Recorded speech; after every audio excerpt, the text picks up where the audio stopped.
Hello and welcome back to the RPG Book Report. I'm your host, Logician Tim. Tonight we are continuing to learn more about this Pendragon RPG, some pretty cool stuff in there. Specifically tonight we're going to be learning about combat in the game.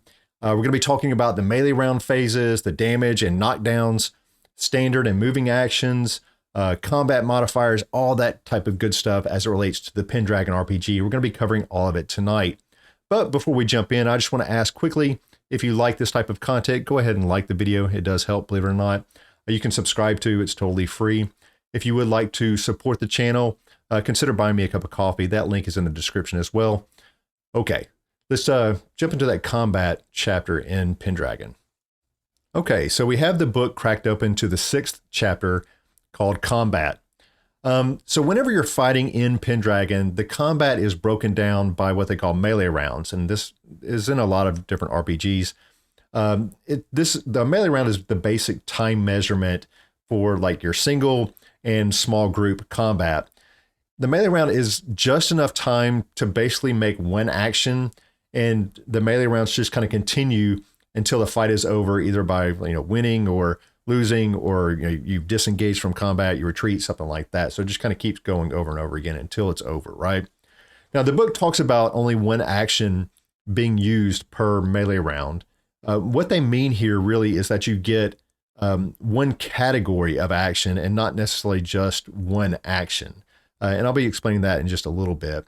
Kind of the whole point of the one action limit is kind of keeping the game moving along, and there are definitely exceptions to this, just like with everything else.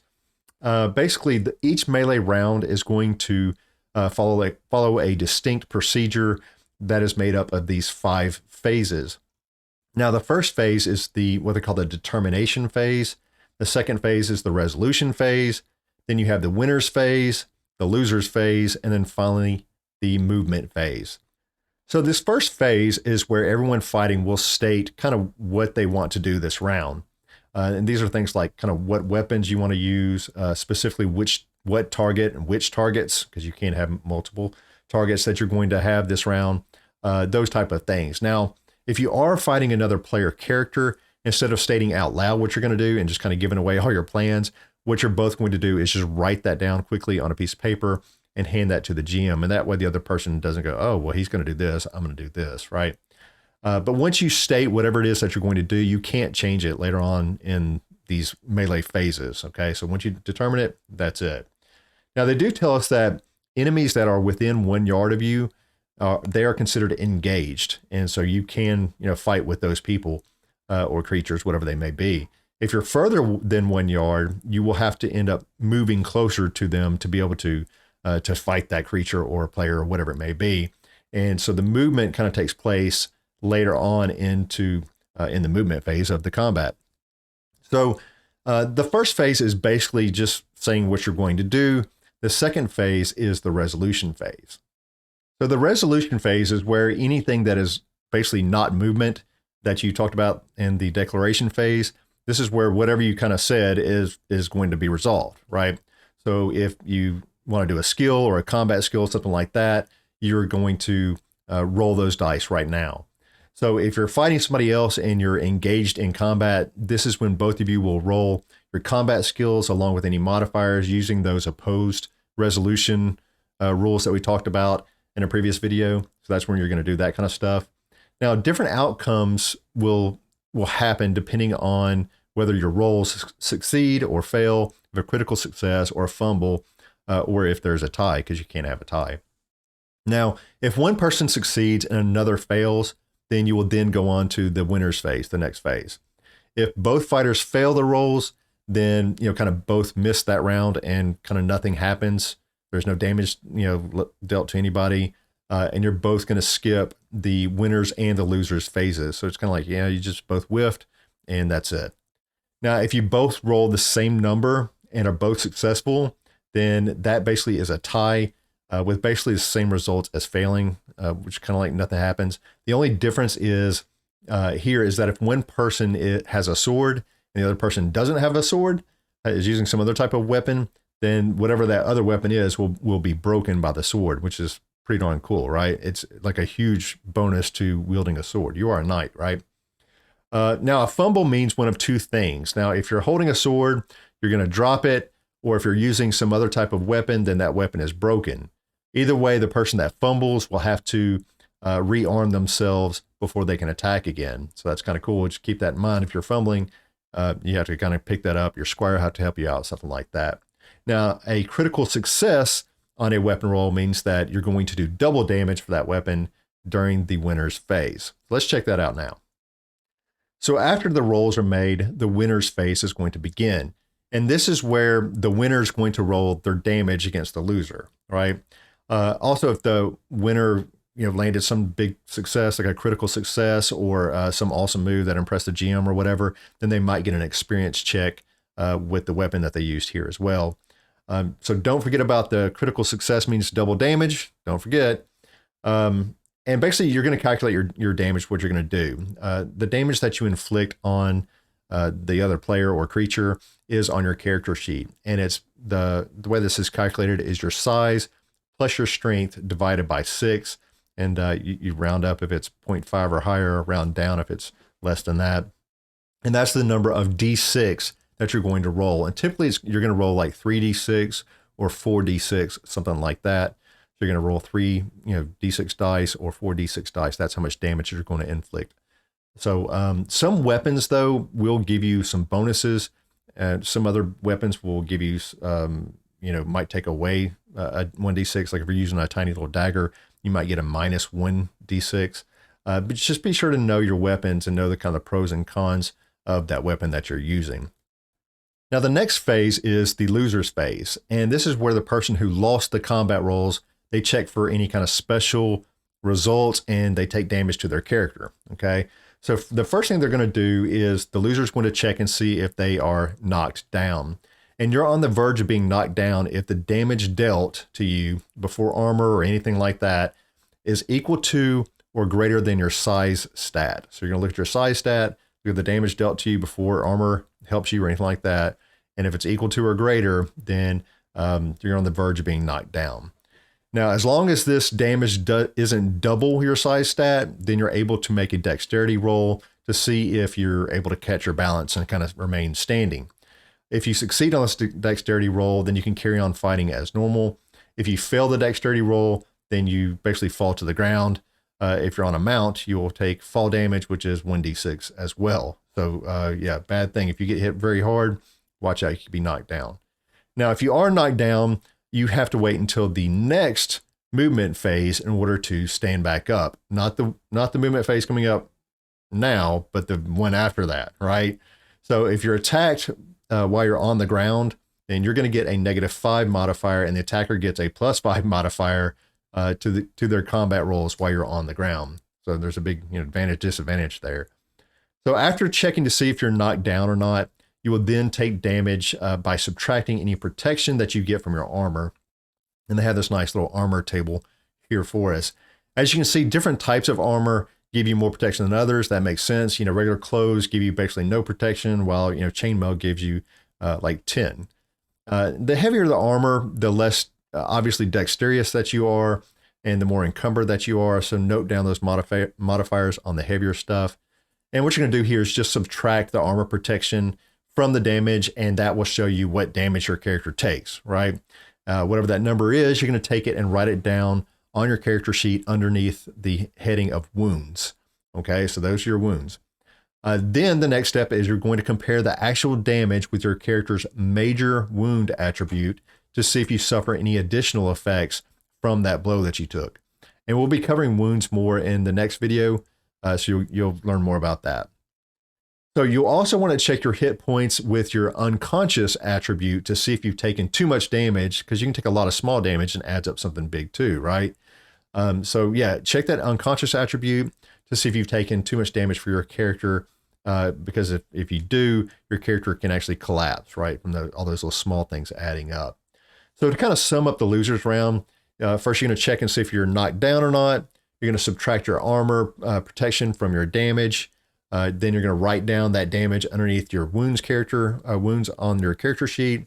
Make sure you don't have any cumulative effects. Make sure you aren't below your unconscious attribute. So that's basically how that works. After this is done, then you're going to move on to the last phase, which is the movement phase.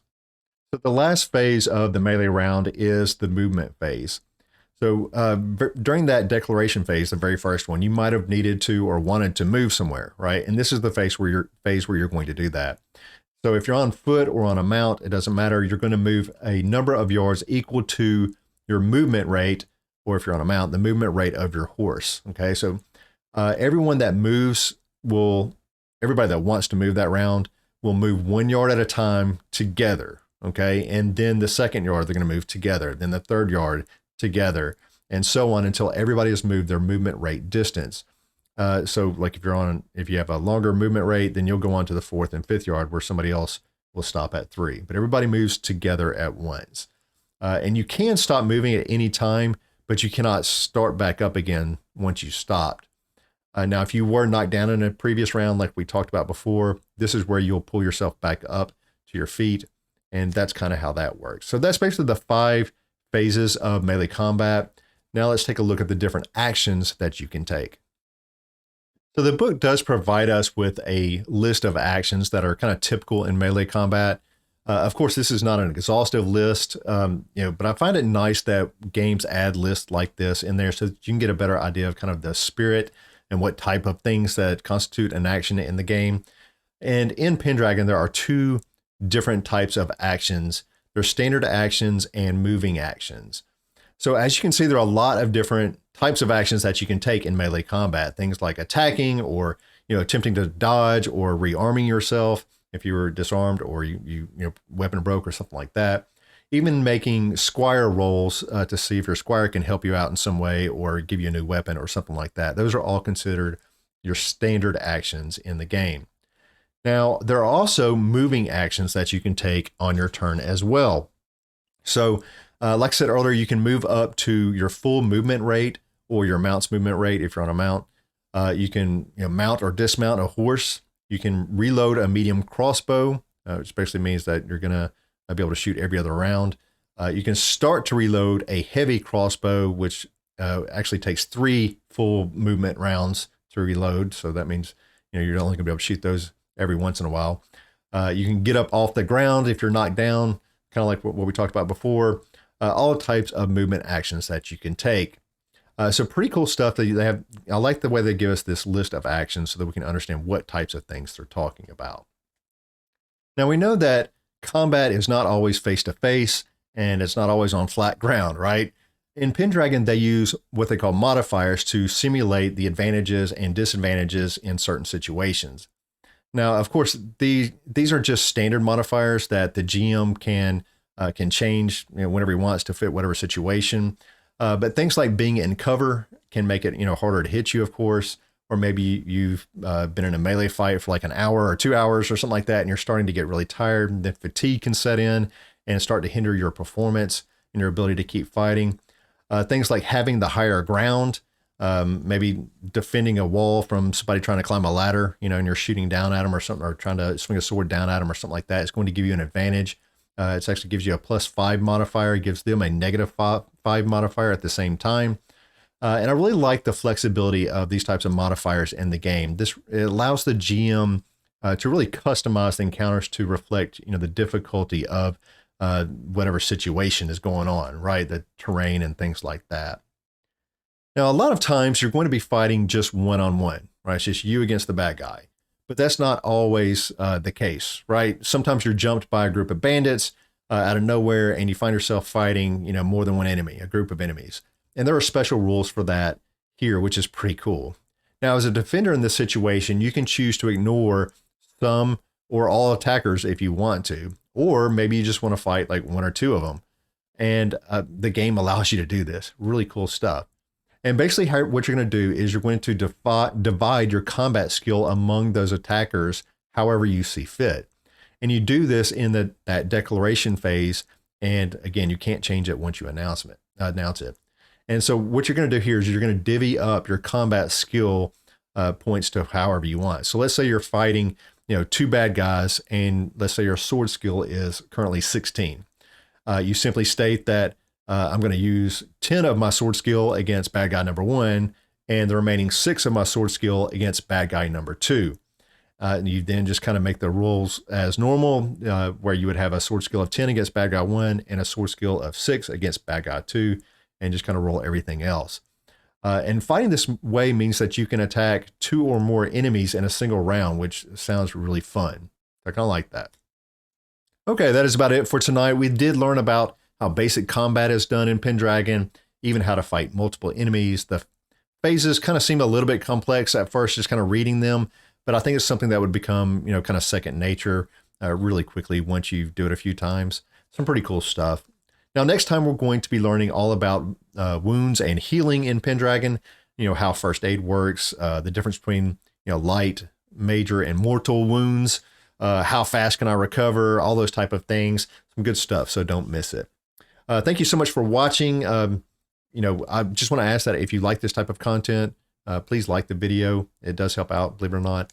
You can subscribe. It's totally free. If you'd like to support the channel, consider buying me a cup of coffee. That link is in the description. Every little bit does help, and I do appreciate it.